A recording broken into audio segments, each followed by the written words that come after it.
말씀의 제목은 순종하는 것이 복이다입니다. 예레미야 35장은 하나님의 말씀에 순종하는 레갑 족속의 이 모범과 또 하나님의 말씀에 끊임없이 불순종하는 유다 백성의 모습을 극명하게 대조하면서 순종하면 하나님의 복이 반드시 임하고 불순종하면은 또 하나님의 재앙이 반드시 임한다라는 것을 강조하고 있습니다. 하나님은 예레미야에게 레갑 족속을 성전 방으로 데려와 포도주를 권하도록 명령하지요. 레갑 족속은 조상 요나답이 250년 전에 명령한 포도주를 마시지 말고 집을 짓지 말고 파종하지도 말고 평생 장막에 살아라. 이 명령을 지금까지 지금 이제 예루살렘에 온 것은 전쟁을 피해서 잠시 이제 온 것인데 이때 이제 하나님이 예레미야에게 이런 명령을 한 거예요.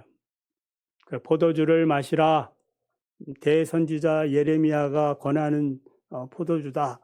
그럼에도 불구하고 이들은 단호히 거절을 합니다. 레갑 족속의 이 순종은 단지 관습을 따르는 것을 넘어서 조상들이 가지고 있는 이 믿음 그리고 그 정신을 계승하는 신앙적인 행위였습니다. 하나님께서는 이 레갑 족속의 순종을 유다 백성의 불순종과 비교하면서 그들의 패역함을 책망하시지요.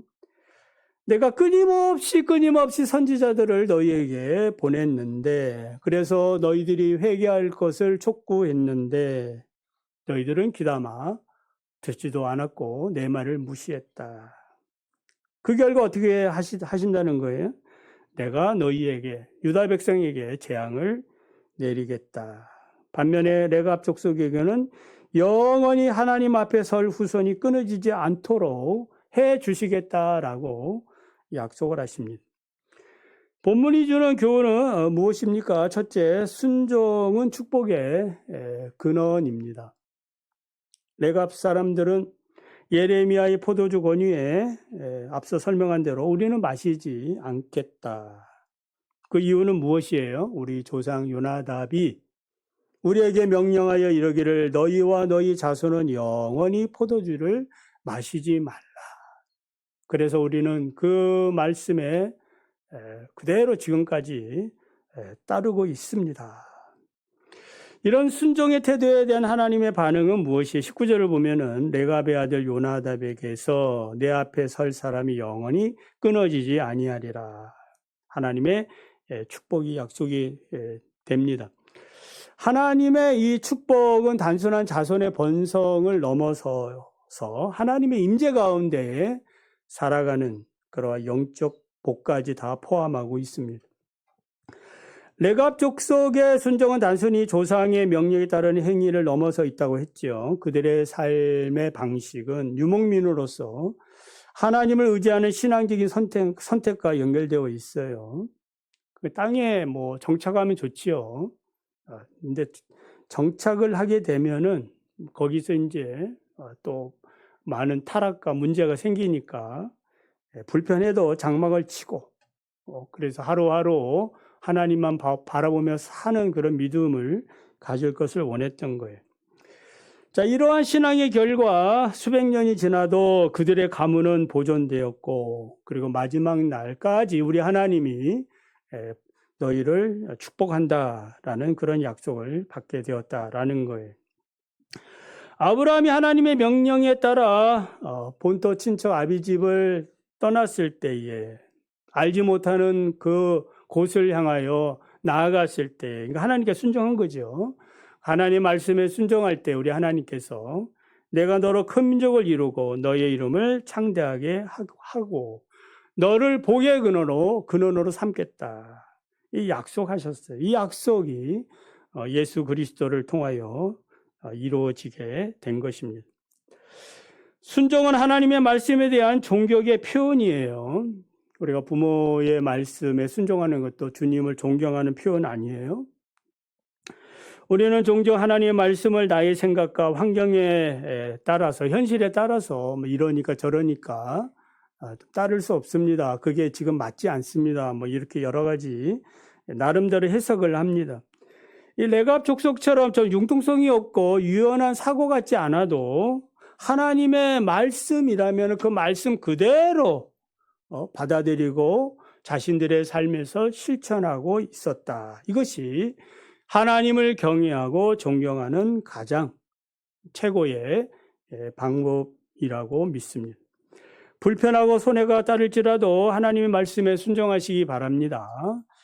우리는 하나님께서 우리를 귀하게 보시고 복을 주시는 그런 분이기 때문에, 그런 성도들이기 때문에 우리 하나님께서 자기 자녀들을 복 주시기를 원하는 거예요. 순종은 삶의 방향을 결정하는 나치판과 같습니다. 오늘날 우리는 수많은 선택과 유혹 속에서 살 수밖에 없죠. 어떤 것이 옳은 것인지 수시로 그 가치관은 자꾸 바뀌지요. 혼란스러울 때가 있습니다. 이때 하나님의 말씀에 순종하는 것은 우리의 삶을 올바른 방향으로 이끄는 확실한 나침반이 된다라는 것입니다. 레갑 족속이 조상의 명령에 순종함으로 위태로운 세상 속에서 흔들리지 않고 자신들의 정체성을 지킬 수 있었던 것은 하나님의 말씀을 자신들의 삶의 그 신앙과 생활의 그 기준으로 삼았기 때문이에요. 그래서 우리도 하나님의 말씀을 기준 삼아 순종한다면 세상의 파도에 휩쓸리지 않는 견고한 삶을 살게 될 줄 믿습니다. 두 번째는 불순종은 하나님과의 관계를 단절시킵니다. 13절을 보면은 하나님을 레갑 족속의 순종과 대조하면서 유다 백성에게 말하죠. 너희가 내 말을 들으며 내 교훈을 받지 아니했다. 또 17절을 보면 내가 그들에게 말하여도 듣지 아니하며 불러도 대답하지 아니했다며 탄식을 합니다. 하나님은 유다 백성에게 끊임없이 선지자들을 보내셨어요. 그러나 그들은 하나님의 말씀을 무시하고 불순종함으로 하나님과의 교제를 단절시키고자 했습니다. 이게 무슨 안타까운 일이죠. 하나님 유다 백성이 받을 재앙은 불순종의 결과다. 너희들이 자초한 일이야 라고 분명히 말씀하므로 하나님과 이 교제가 멀어짐으로 재앙이 이르렀다라는 사실에 우리는 주목을 해야 합니다. 사울 왕은 하나님의 명령에 불순종하여 왕위가 폐위되었지요. 사울 왕은 자기 생각과 자기 판단에 따라 하나님의 주신 명령을 자의적으로 해석을 합니다. 아강 죽이라고 했는데 죽이지도 않고 그 양소 다 죽이라고 했는데 살찐 거, 사람이 볼 때 좋은 거, 그리고 또 더 나가서 뭐라 그래요? 이것 가지고 하나님을 예배하면 더 좋지 않겠느냐라고 자기 나름대로 그렇게 해석을 한 거예요. 결국 불순종한 사울 어떻게 됐습니까? 하나님과 관계가 단절되자 하나님으로부터 어떠한 응답을 받지 못하니까 이 블레셋과의 전쟁 속에서 신접한 여인을 찾고 그리고 이 전쟁에서 그의 아들들과 함께 최후를 맞이하는 그러한 신세가 되었습니다. 불순종은 하나님과의 관계를 단절시킵니다. 이사야 59장 1절 2절을 보면 여호와의 손이 짧아 구원하지 못하심도 아니요 귀가 둔하여 듣지 못하심도 아니라 오직 너희 죄악이 너희 하나님 사이를 갈라놓았고 너희 죄가 그의 얼굴을 가리어서 너희에게서 듣지 않게 하려 함이라고 했습니다. 그러니까 불순종의 죄는 하나님과 관계를 단절시키게 되고 그 인생은 어떻게 돼요? 더 이상 소망이 없게 됩니다.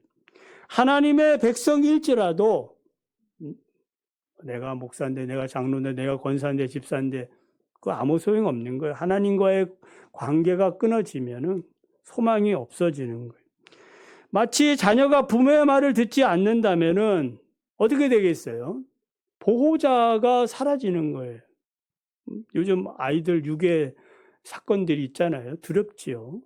저희도 큰 손녀가 이제 초등학교 2학년인데 신경 쓰이지요. 그러니까 기도할 뿐이죠. 그러니까 순종하고 부모의 말에 보호를 잘 받으려고 하는 그런 자녀들은 위험에서 벗어날 수가 있습니다. 그러므로 순종은 단순한 의무가 아니라 하나님과의 관계를 회복하고 유지하려고 하는 사랑의 표현이에요.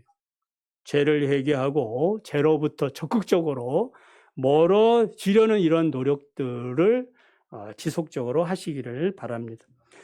우리가 하나님 말씀에 불순종할 때에 이 정도야, 뭐 그런 거 있잖아요. 이 정도쯤이야. 대수롭지 않게 생각하는 그런 경향이 있어요. 주일 성수를 하지 않거나 남을 미워하거나 때로는 또 자기 조금 유익을 위하여 거짓말을 한다거나 변명하고 핑계하는 것. 그러니까 우리의 영혼을 나도 모르게 조금씩 이렇게 죽여가는, 좀먹는 그런 행위가 되는 거예요.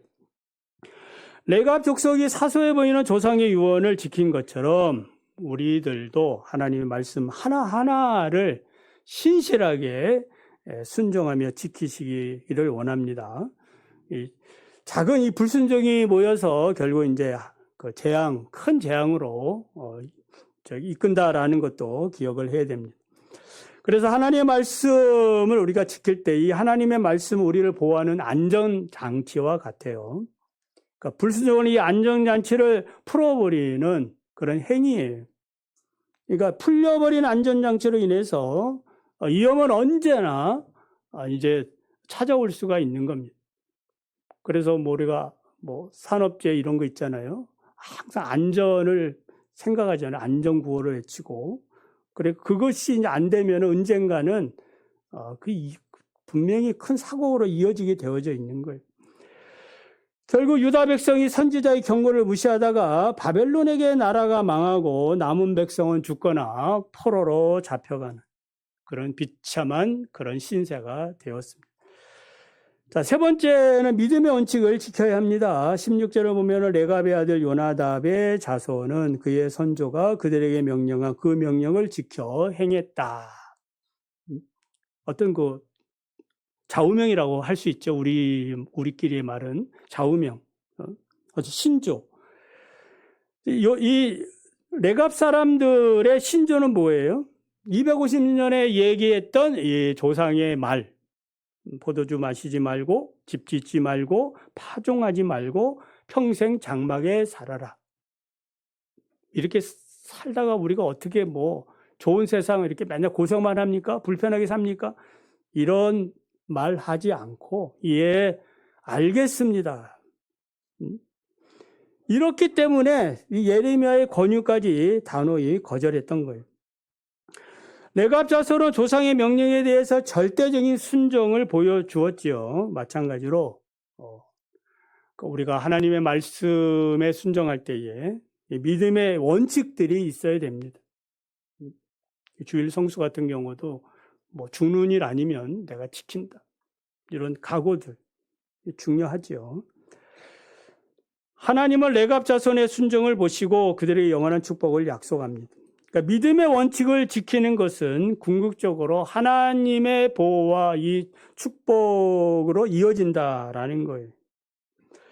레갑 자손이 포도주를 거절한 것처럼 우리는 세상에서 강요하는 이런 물질주의, 쾌락주의, 성공지상주의 이런 세상의 가치관들을 과감히 거부해야 합니다. 왜 그렇습니까? 믿음의 원칙이 있어요. 내가 세상에서 성공하고 복을 받는 원칙들. 다른 것으로는 내가 기대하지 않는 것, 그런 거 있잖아요. 다른 것으로 내가 행복해질 수 없다. 원칙들이 있어야 되는 겁니다. 그래서 이러한 믿음의 원칙과 반대되는 것들은 과감하게 거부해야 합니다. 그러니까 이 믿음의 원칙과 상충되는 비윤리적인 이익이나 쉬운 길도 택해서는 안 되고 하나님 앞에 정직하고 성실한 그런 길을 택해야 합니다. 레갑 자손은 가문의 원칙을 지키는 이 공동체였습니다. 우리가 교회 이 공동체 또 가정 공동체 어떤 공동체가 함께 이런 원칙들을 지켜나가면은 더 신이 나죠. 더 힘이 납니다. 그러니까 혼자는 힘이 들겠지만은 그러나 함께 있으면, 가족들이 함께 있으면, 이 공동체가 함께 있으면은 더 힘이 나는 거예요. 어떤 유혹에도 더 담대해지는 겁니다. 신앙의 동력자, 믿음의 동력자들이 서로 되시기를 바랍니다. 아이들이 여기 있지만 아이들이 신앙을 고백하고 내가 엄마 믿는 하나님, 할아버지 할머니가 믿는 하나님, 그 하나님 나도 잘 믿습니다. 내가 기도합니다. 이러면은 힘이 나지요. 이 레갑 자손이 가지고 있는 이 믿음의 원칙은 단순히 금욕적인 삶을 의미하는 것은 아니에요. 그냥 뭐 단순히 포도주 안 마신다 뭐 그런 게 아니라 그 자기 의지적인 것이 되는 거지요. 이것이 아니라 하나님을 향한 전적인 의존과 신뢰를 보여준다라는 데에 큰 의미가 있습니다. 포도원과 집을 소유하지 않는 것은 세상의 풍요와 안정을 기대하지 않고 오직 하나님만이 주시는 그 은혜와 보호 아래 살겠다라는 그런 고백이. 이는 우리 신약시대의 그리스도인들이 동일한 그런 가치관을 갖기를 원합니다. 세상 것 의지하지 않고 오직 예수 그리스도 안에서 내 삶의 토대로 삼고 살아가는 그런 신앙의 자세를 말합니다. 결국 레갑 자손의 이야기는 믿음의 원칙을 지키는 것이 단지 규칙을 따르는 행위가 아니라 하나님과의 이 관계 속에서 우리의 삶의 뿌리를 어디에 두느냐를 지금 말해주고 있는 거예요. 다니엘의 세 친구 그 이야기 잘 알잖아요. 바벨론의 그 궁정의 화려함 속에서도 그 왕의 그 음식, 그 왕의 음식은 이제 우상의 음식인데 이 음식으로 자신을 더럽히지 않겠다. 그들은 결심을 하고 그 결심한 바를 실행하지 않습니까? 그 결과 우리 하나님이 얼마나 놀라운 축복의 길로 열어주셨는가를 우리는 알고 있습니다. 사도 바울도 세상의 모든 지식과 자랑을 배설물로 여기고 그리스도 안에 있는 고상한 이 지식, 이것을 자신의 모든 가장 고귀한 가치로 여기고 선택했던 겁니다. 자, 그렇다면 이제 레갑 족속처럼 하나님의 말씀에 순종하여 복을 받으려면 우리는 어떻게 해야 되는가? 간단하게 세 가지를 말씀을 드리면은, 첫째는 말씀에 대한 철저한 순종을 결단해야 합니다. 결단해야지요. 내가 이렇게 살겠습니다. 그러니까 오늘도 말씀을 들으면서 결단하시고, 또 아이들한테 오늘 뭘 결단했냐? 또 이렇게 물어보시는 건 좋은 거예요. 그래, 듣고 뭐 결심한 바가 뭔지 얘기해 줄 수 있니? 그럼 뭐라 하겠지요. 못 들었는데요. 뭐 그러든지, 그럼 다음에 잘 들어. 그러든지, 뭔가 이 결단을 해야 됩니다. 그러니까 이 레갑 족속들은 변함없는 결단들을 매일매일 하는 거예요. 그들에게 얼마나 많은 현실적인 사항들이 많았겠습니까? 그때마다 뭐 하는 거예요? 결단하는 거죠. 우리 오늘 이렇게 하자. 누가 이렇게 큰 유혹되는 제안을 줘도, 우리는 그거 거절하고 이렇게 살자. 우리의 공동체는 이렇게 사는 것이 우리가 잘 행복하게 사는 길이야. 이렇게 이제 매일매일 결단하는 겁니다. 그래서 작은 영역으로부터 우리는 이런 실천들이 필요합니다. 두 번째는 영적 정체성을 회복해야 합니다. 세상은 끊임없이 우리에게 편안함과 풍요를 약속하며 유혹을 하지요. 신앙을 어떻게 좀 타협할 생각은 없니? 좀 이렇게 약간 융통성 있게 이렇게 좀 이렇게 세상을 따라갈 생각은 없니? 이렇게 이제 자꾸 유혹을 해요. 이런 유혹 속에서 나는 하나님의 자녀야. 하나님의 말씀으로 살 거야. 이런 이제 정체성, 이걸 회복을 해야 됩니다. 세 번째는 믿음의 유산을 물려주시기를 바랍니다. 나만 잘 먹고 잘 살 수도, 그것도 귀하지요. 그렇지만 지금 레갑 사람들의 이 순종은 한 세대로 끝난 게 아니지 않습니까? 옛날에는 40년을 한 세대로 보면은 47이 28이니까 46에 24 보면은 6세대에 걸쳐서 그 긴 세월 동안을 계속 변함없이 그 신앙 유산이 지금 계승이 된 거예요. 그 계승을 잘 하시려면 어떻게? 내가 먼저 본을 보이는 그런 삶을 살아가야 됩니다. 그래서 훗날 우리 할머니가, 우리 할아버지가, 우리 어머니가 저렇게 했네. 저렇게 내가 그 겪어보니까 이렇게 하기 힘든데 그때 그렇게 했었구나. 야, 이게 존경심이 생기고 그 신앙의 가치를 이제 깨닫게 되는 겁니다. 말씀을 맺습니다. 하나님은 레갑 족속의 순종을 통해 우리에게도 묻지요. 너희는 지금 누구의 말에 순종하고 있는가? 어떻습니까? 지금 여러분은 누구의 말에 지금 순종하고 있습니까? 누구의 말을 자꾸 듣고 하나님의 말씀을 들으시기 바랍니다. 하나님의 말씀에 귀를 기울이고 그 말씀이 그런가 그렇지 아니한가 베레아 사람들처럼 한 구절 한 구절을 묵상하면서 그 말씀 붙들고도 기도하면서 살아야 될 줄 믿습니다. 그래서 순종은 부담이 아니라 하나님이 예비하신 축복을 누리는 열쇠다. 그래서 순종이 복입니다. 레갑 족속처럼 우리도 하나님 말씀에 온전히 순종함으로. 순종하는 자는 누가 책임져요? 하나님이 책임지시는구나. 이것을 경험하며 또 고백하며 간증하며 사시기를 원합니다.